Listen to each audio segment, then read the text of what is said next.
some varieties depending on the region.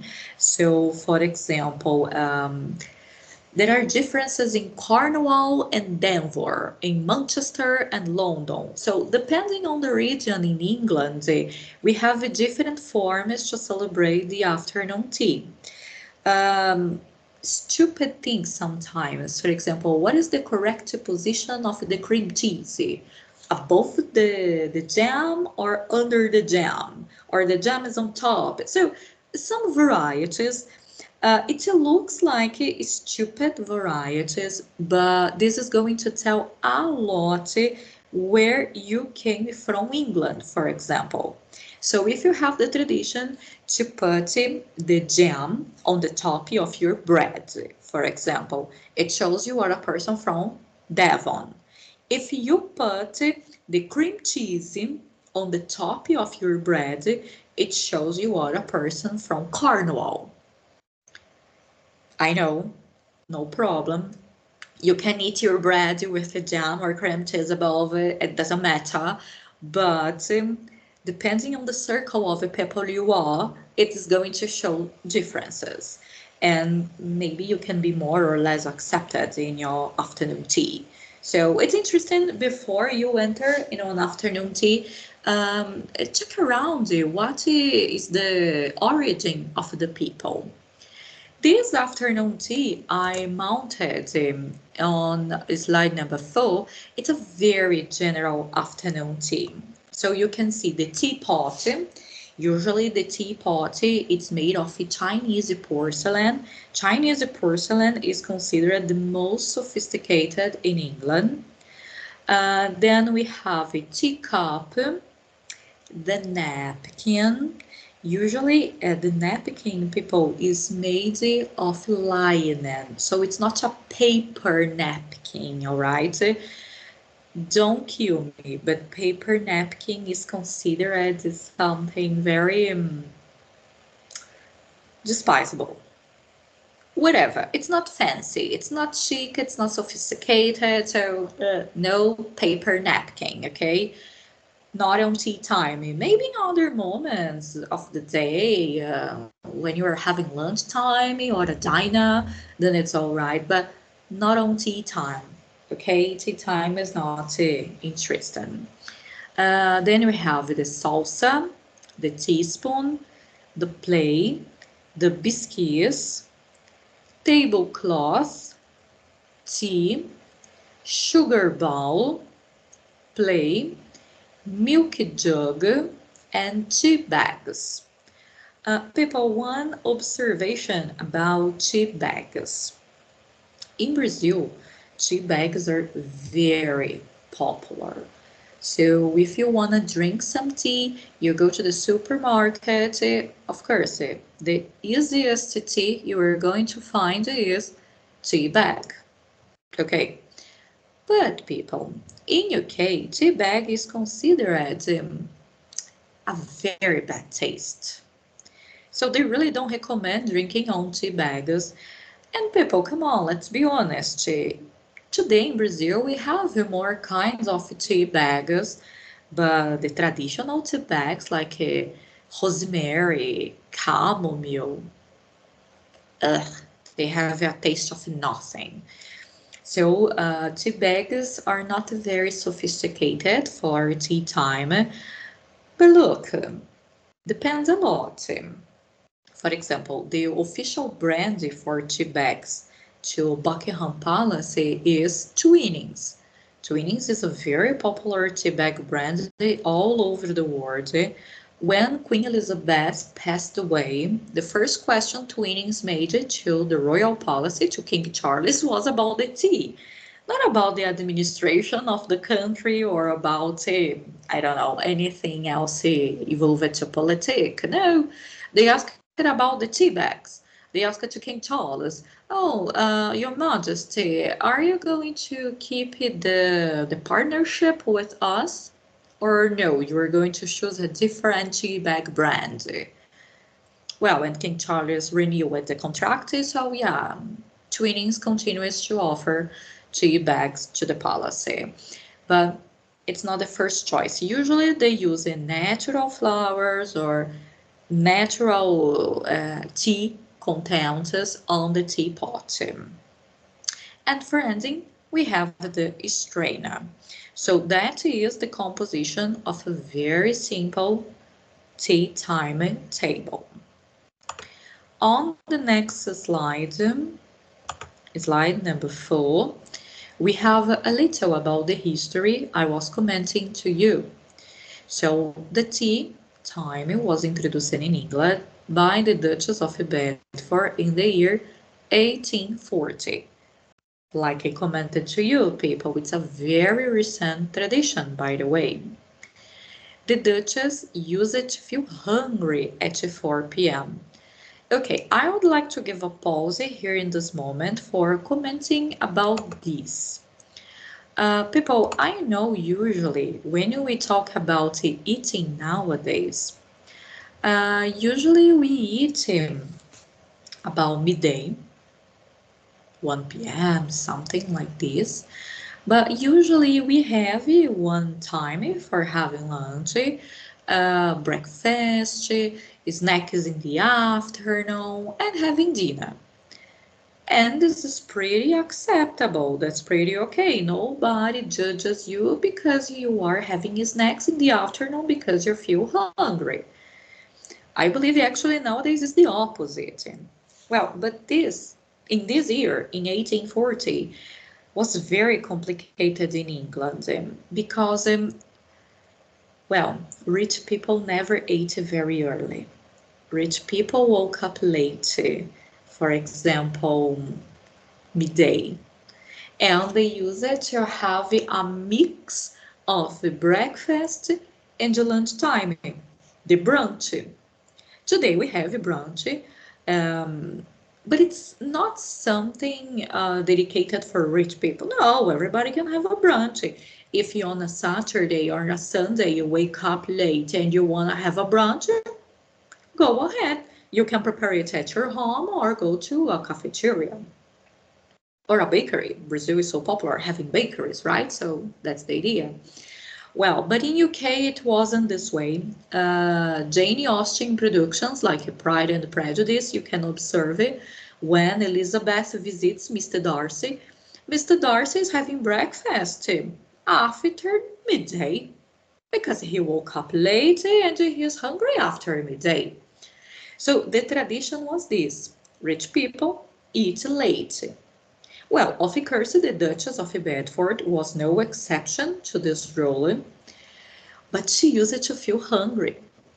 About 4 p.m., she was super hungry, and she decided introducing the idea of a afternoon tea.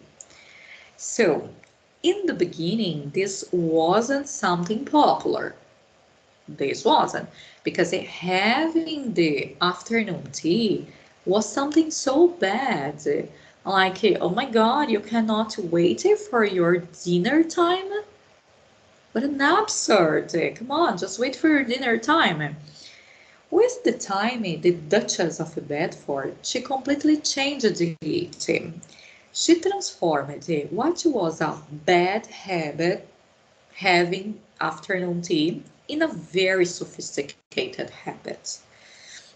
So the Duchess transformed the form people used to eat.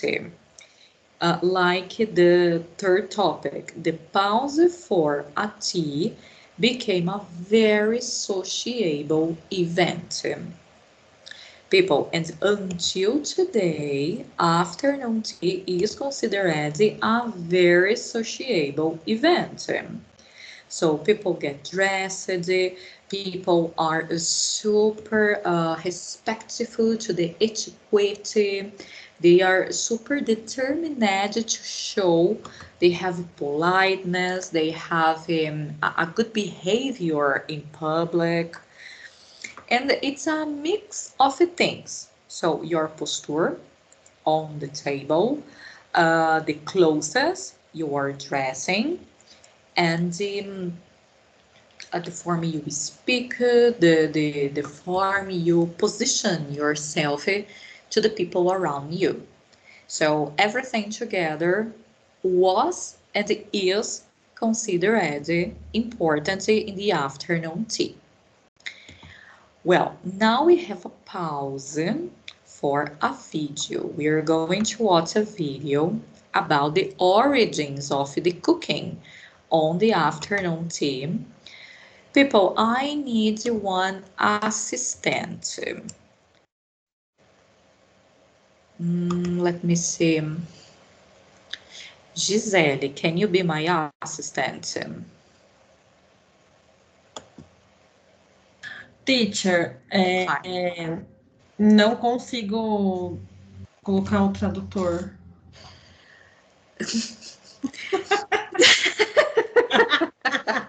Não ria de mim, teacher, poxa vida. Oh, Giovanni, do you see this? Oh Yes, my God. yes. You see? Só parente, ó. I'm see. Eu até... I'm see and listening too. É só parente, olha aí, ó. Olha aí. Eu até consigo ligar, mas o negócio fica tudo errado, aí me confunde mais do que eu tentar entender alguma coisa. No problem. You continue in English. Can you be my assistant?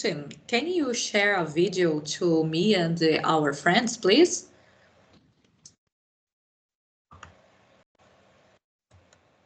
Gi? Hey, teacher. Você consegue compartilhar um vídeo comigo, pessoal, please?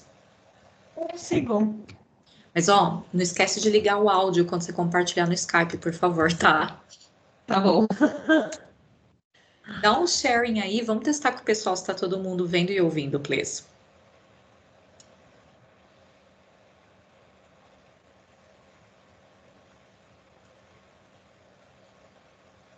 Um segundo. No problem. We appreciate your help.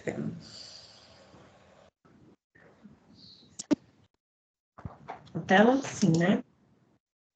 The screen. Yes. Give a play on the sound, please, honey. Então, Gi, tá sem som. Na hora que você compartilhou, você esqueceu de apertar o botãozinho do som. Volta lá, aperta pra gente, please. Peraí. Tá, descompartilha e compartilha de novo. Aí vai ter um botãozinho lá de sound. Clica nele para compartilhar para todo mundo, please.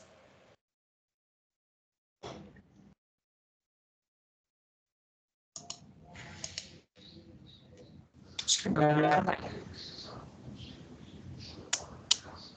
Ever since I was a little kid, I have been enamored with the concept of afternoon tea. A meal between meals is right up my alley. Also, I think I probably... People, deixa eu só dar uma localizada. Let me localize you, please. So, this video is going to focus on the cuisine and culinary of a Victorian time. So, the tradition of English tea time is from Queen Victoria time.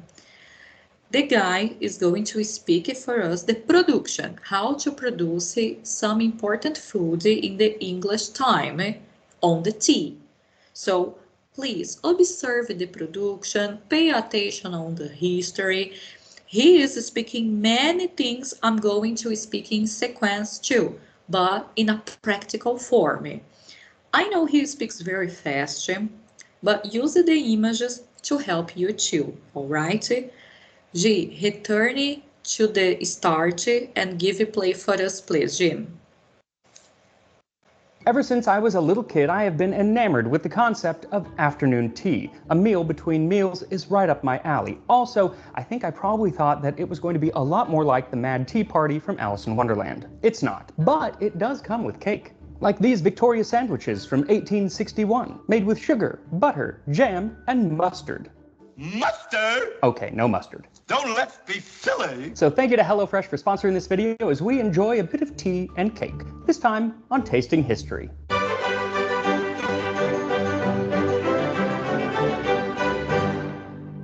There are so many foods that can be present during a traditional afternoon tea. Crumpets, petit fours, cucumber sandwiches, and scones, though it seems that their association with afternoon tea didn't come along until relatively late, around the early 20th century. But the mother, or perhaps queen, of all tea-time treats has to be the Victoria sandwich. Enjoyed by and named after Queen Victoria herself, who ate them at her outdoor afternoon teas. The recipe for which was immortalized in Isabella Beeton's 1861 Book of Household Management as Victorious Sandwiches. Ingredients: 4 eggs, their weight in pounded sugar, butter, and flour, a 1/4 saltspoon of salt, a layer of any kind of jam or marmalade. Mode: beat the butter to a cream, dredge in the flour and pounded sugar. Stir these ingredients well together and add the eggs, which should have been previously thoroughly whisked. When the mixture has been well beaten for about 10 minutes, butter a Yorkshire pudding tin, pour in the batter, and bake it in a moderate oven for 20 minutes. Let it cool. Spread 1/2 of the cake with a layer of nice preserve, place over it the other half of the cake. Press the pieces slightly together, and then cut it into long finger pieces. Pile them in crossbars on a glass dish and serve. So this original recipe has some clear differences from its modern counterpart. First, there is no whipped cream, and that wasn't actually added until well into the 20th century. Also, no chemical leavener, even though when the recipe was written, baking powder was quite popular throughout England. In later editions, they do add some baking powder, but even then, it's not all that much. But in this original recipe, they depend entirely on the air trapped in the whisking of the butter and the eggs. And that can make a cake rise, but not nearly as much as chemical leavener is going to do. And she has you add the flour early on in the recipe and then mix it quite a lot. So it's going to work in a lot of gluten, which is going to make for a very chewy cake, something you don't usually want. But again, in subsequent versions, she or the people who were writing the book at that point change it and add the flour at the very end and then add some baking powder. So if you want to add a couple teaspoons of baking powder, flour at the end, go right ahead. But I want to see what this very first recipe tasted like, so I'm going to follow her rules as closely as I can. Now, luckily, you won't have to worry about these kind of poorly organized recipes when you're following a recipe from our sponsor, HelloFresh. The recipes that come with each meal from HelloFresh are very easy to follow, and many of them can be made in 30 minutes or less. And what saves time is 1, you don't have to go to the grocery store because everything is delivered right to your door. And 2, all the ingredients are pre-portioned so you can get right to the cooking. And they have scores of recipes each month that will fit almost anyone's diet. Vegetarian, pescatarian, and lots of recipes for those counting their calories. And now they even offer something called Hello Custom, which allows you to customize your orders by swapping in and out different proteins and sides. In our house, we've been making HelloFresh meals at least a couple times a week. Like last night, I made these wonderful mango salsa pork tacos. They were one of HelloFresh's one-pan meals, which means less cleanup so you can get right to enjoying the sweet and spicy pork in soft, warm flour tortillas. Super easy and super tasty. So go to HelloFresh.com and use code TastingHistory16 for 16 free meals across 7 boxes, plus 3 free gifts. That's HelloFresh.com, code TastingHistory16.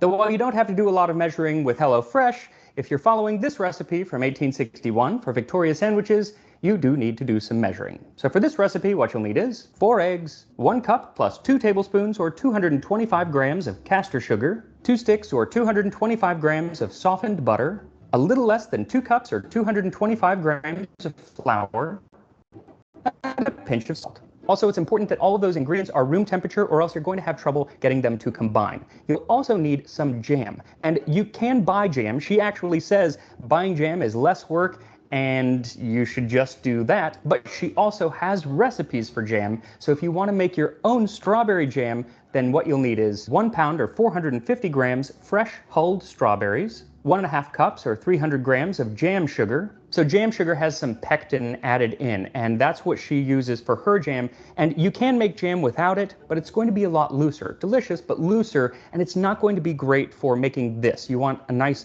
firm jam. And 2 tablespoons of fresh lemon juice. So making the jam is very easy, but you really do want to make it the day before because it does take a while to set. So first, chop up the berries into small pieces, then add them into a medium bowl with the sugar and the lemon juice, and set the pot over medium heat and mix the ingredients together. Continue to stir until the sugar is fully melted, then raise the heat a little bit and bring it to a boil, mashing the berries as they soften.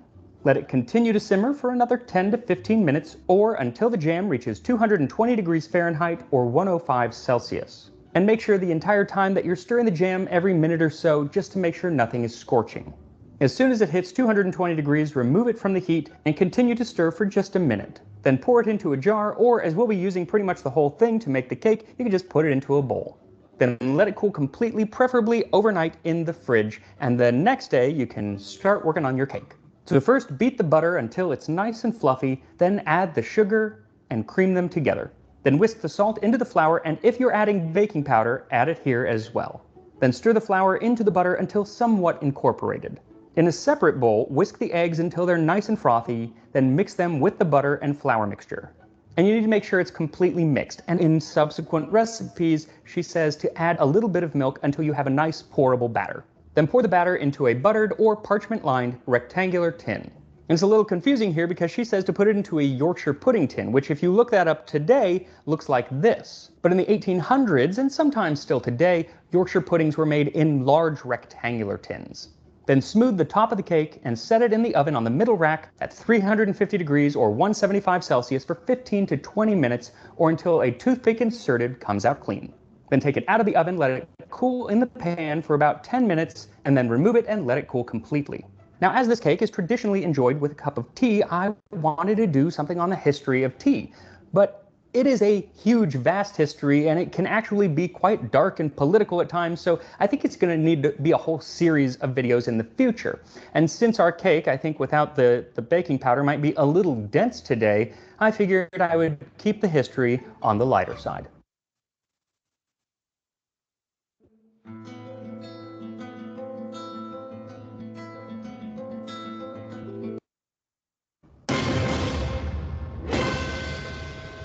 Now, nobody knows exactly when tea got to England. It was probably in the 1650s. But it was in 1662 that it gained some notoriety as a large chest of dried tea leaves was part of Catherine of Aragon. She was the daughter of King John IV of Portugal and married Charles II, restored King of England and lover of little dogs named after him. As a favorite drink of the new queen, it very quickly became the official drink at court and was enjoyed by the super wealthy because it was really expensive. Coming all the way from China, tea not only cost a great deal of money, but it came with stories of elaborate tea ceremonies in China and Japan. And the Europeans longed to experience just a little bit of that ceremony, though the Europeans very quickly made it their own when they started adding milk to it, partly to cool it down according to early writings, and it was also done for its health benefits, as one medical declaration from the 1660s claimed, "Tea being prepared and drank with milk and water strengtheneth the inward parts, and prevents consumption, and powerfully assuages the pains of the bowels or griping of the guts or looseness." A time before Pepto-Bismol. The problem was, very few people could still enjoy it because it was still very expensive.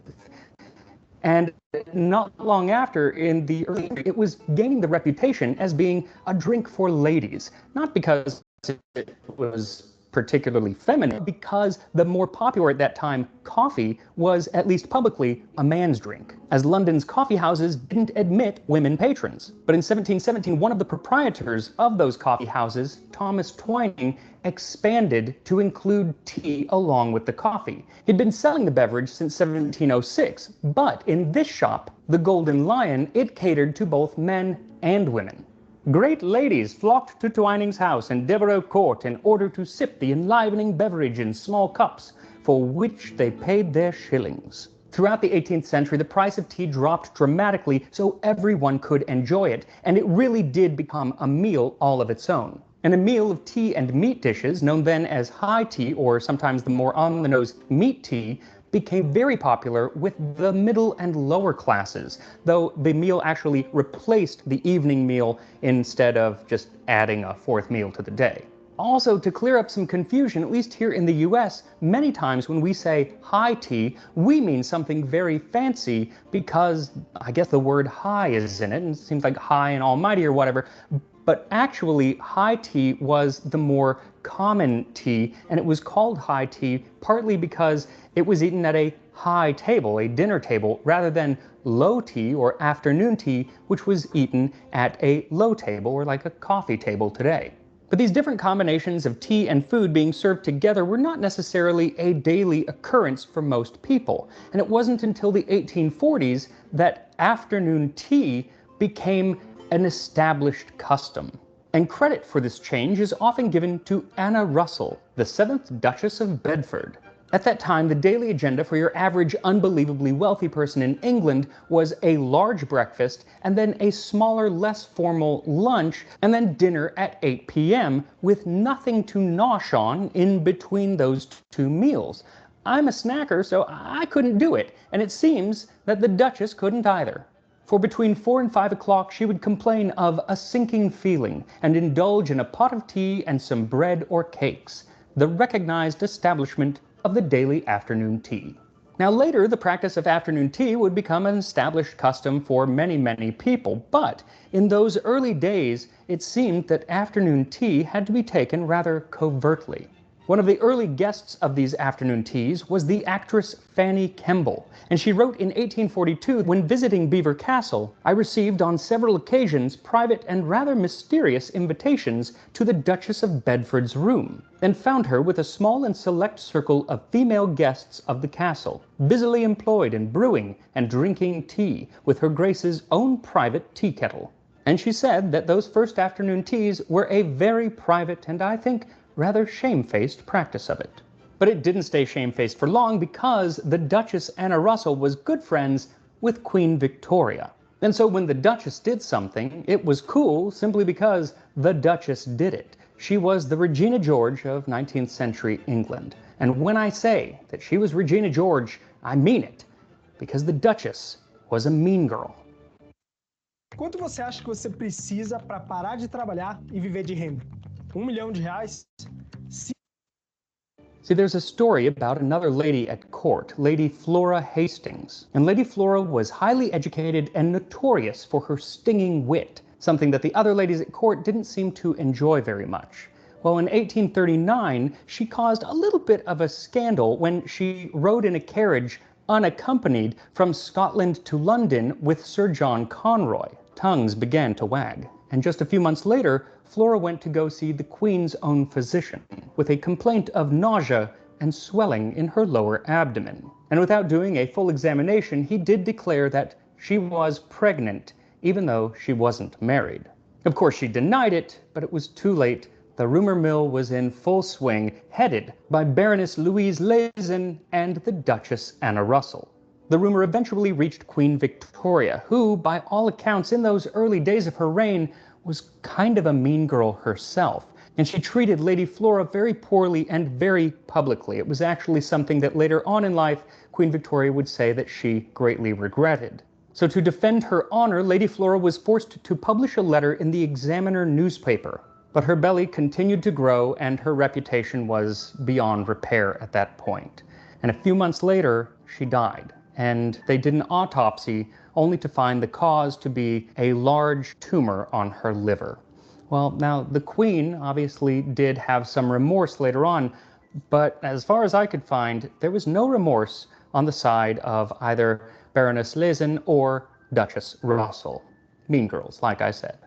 But they did give England afternoon tea, and by the 1870s, it had become de rigueur for fashionable ladies of London to host their own afternoon teas where they would invite people over. And while it was no longer a shamefaced practice, as it was at the beginning, it was still done with a bit of secrecy, often not having any servants present, so the ladies and sometimes gentlemen could speak freely. Now, the establishment of the afternoon tea even inspired a new type of garment, the tea gown.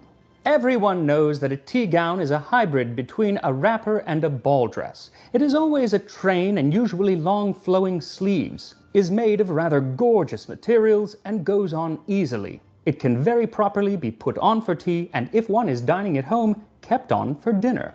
So it was less formal than other dresses and could be put on without the help of a maid. But perhaps the most important thing was that as its use usually enables ladies to dispense with the corset, the hygienic value of the tea gown is apparent. The wearing of it is a fashion which, it may be hoped for the sake of those who follow it, may be more than just a passing fancy. And it was more than just a passing fancy, as tea gowns were worn from the 1870s all the way through the early 1930s. And during that period, afternoon tea evolved and became very popular with men and women alike. In fact, one of the most eloquent praises of afternoon tea comes from just such a gentleman, the author George Gissing. Nowhere is the English prodigy of domesticity more notably evidenced than in the festival of afternoon tea. One of the shining moments of my days is that when, having returned a little weary from an outdoor walk, I exchange boots for slippers, out-of-doors coat for easy, familiar, shabby jacket, and in my deep, soft-elbowed chair await the tea tray. Alas, I have no tea tray, nor a servant to bring it to me, nor a tea gown to wear for the occasion, so I'm going to have to be a little more casual in my enjoying tea and cake. But first, I have to actually finish the cake. So once it is completely cooled, slice the cake into little finger sandwiches. Now she says to cut the cake in half and then put on the jam and then cut it into fingers, and I'll tell you right now, it makes a bit of a mess. So it's just better to do it this way. Slice each of the fingers in half, then spread the cooled jam on one half and place the other half on top. And she doesn't mention it here, but in later editions, she does sprinkle on a bit of powdered sugar. And here we are, victorious sandwiches.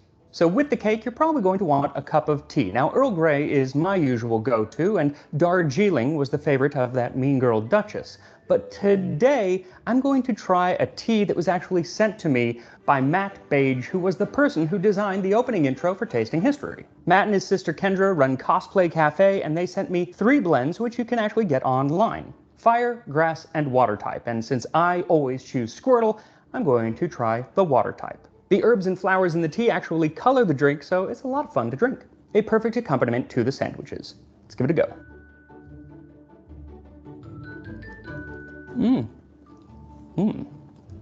So it's definitely denser than a modern Victoria sponge. I mean, there is no chemical leavener, and then adding the flour in that early on in the recipe is just crazy. But it is not as dense as I would have thought. There's actually a really nice crumb to it, and the flavor is fantastic. It's sweet, and it's interesting because it almost has like a vanilla quality, but there is no vanilla in it. The jam is fantastic. It is really, really sweet, but it still maintains so much strawberry flavor. I mean, I definitely suggest making it yourself if you can find good berries, which is not always easy. So would I make this again? Not this recipe, because the modern recipe is just better. We've just come so far in cake making. So go look at Mary Berry's recipe or any of those on the BBC website. They're all fantastic. And it's just going to be a little bit more to most people's taste. But this is also really, really good. So make sure to follow me on Instagram, Tasting History with Max Miller, and I'll put a link in the description to where you can go check out Cosplay Cafe and see about their teas, and I will see you next time on Tasting History.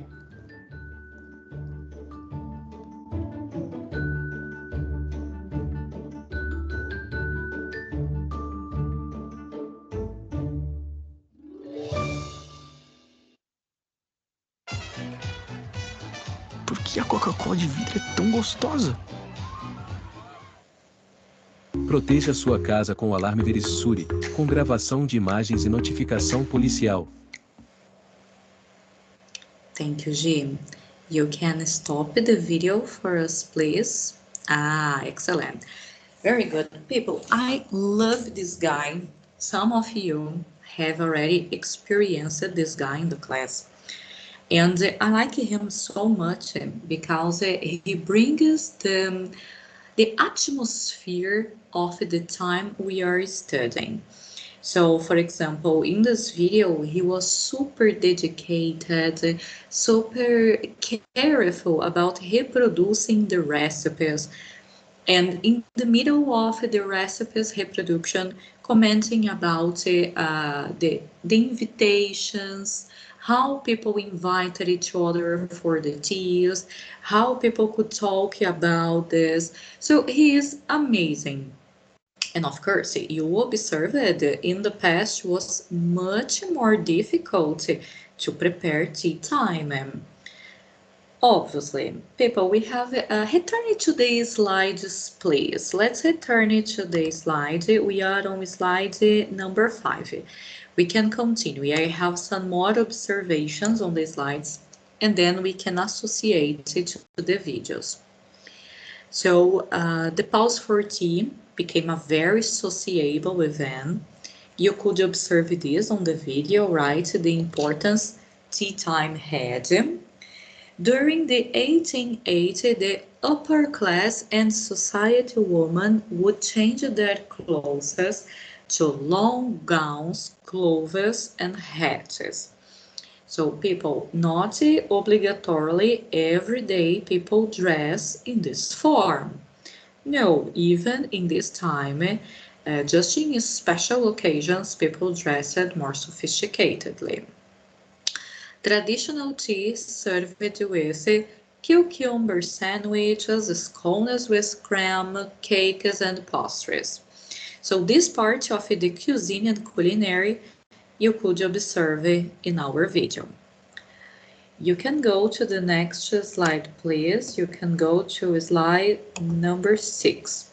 Slide number 6 speaks about the etiquette. So what people were permitted and what people were not permitted to do, to dress, and to speak. Next slide, slide number 7, contains a little bit of this etiquette. So what was permitted? Stir the tea delicately, so no making any noises. Break the scone into bite-sized pieces, like we saw in the video. So we have this tradition of breaking the scone in the middle and pass some butter, margarine, some jam. So that's okay. You can break in the middle, no problem. Enjoy at your own pace. People, what is this? So differently of Brazilian people, because Brazilians like to have entertainment, making noise, speak a lot, have fun. No, in the English afternoon tea, the recommended is to sit in silence, speak when people make questions to you, and don't exaggerate a lot in the entertainment. So keep the the polite attitude. Don't exaggerate in your happiness, for example. Put on your best dress and shoes. Get fancy. Of course, sophistication is the name. What is not permitted? Extend your pinky fingers. This is not correct. Add milk first. So according to the English tea tradition, first you put the tea and in sequence the milk. Dunk your biscuits. Oh my god, this is horrible, right? No, don't put your biscuits into your tea. It's terrible. Plan a heavy dinner afterwards. Oh my god, this is terrible. Because in the afternoon tea, as you will be served on the video, people already eat a lot. So it's not recommended that after the tea time, you go to some other dinner moment for eating more. So 2 things in the same day is not appropriate. Next slide, please. Slide number 8. British biscuits. People, you can give a check here on this slide. You have all the British biscuits as possible. And well, we have 2 kinds of British tea. This is the part that I want to emphasize. We have the traditional British tea, and this is very simple. Just a biscuit, tea, and milk. Very simple. But you have the high British tea. The high British tea is the British tea we have the opportunity to watch on the video. So it's very sophisticated. You have a lot of food. Of course, people use it to have maids and cookers to make the food. So this wasn't a problem for them preparing anything. Next slide, slide number 9. We have here a little bit of the food that we can find. So when you listen somebody speaking about scones, scones are the little breads you can see on the photo. When you listen clotted cream too, it's a kind of cream, a cream bread. Jam, very popular on British cuisine, and the tea recommendation. People, this recommendation is from a tea brand. Amati is a tea brand, a concurrent of Twinings that I commented in the beginning of our class. Both are very popular in UK. So at last they give some recommendations of what to have on the British tea. As I commented too in the beginning of the class, you can have the cream in two sizes. The first, the Cornwall way, so you put it on the top, or the Devon way, I believe most popular. On the top, you get the jam. But people, it's your decision. If you are preparing your tea, you can make your scones and jam in the way you prefer. It's just a question of your preference. And for now, that's it. People, to end our class, I would like to recommend a video for you. I'm going to send you here the link. It's one immersive opportunity to see 3 different cafeterias in England, and all these cafeterias, they offer British teas on different ways. Of course, it's something for reflecting which one you think more interesting. So based in all this class that we had, you can watch it later and see which one you prefer, which cafeteria you appreciate more. I'm sending you here the link, just a moment.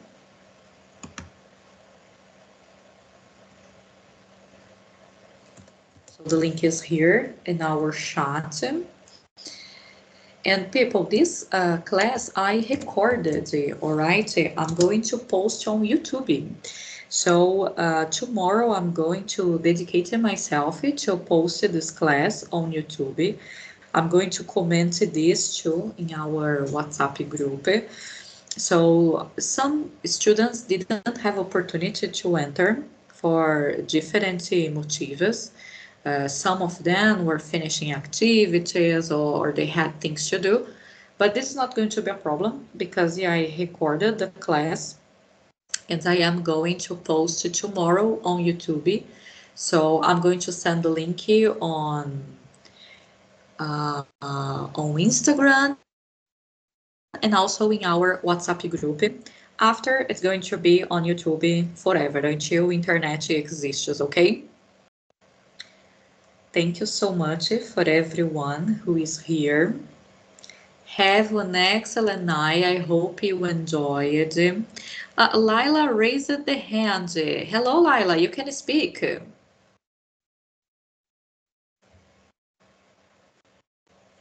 Lila, are you there?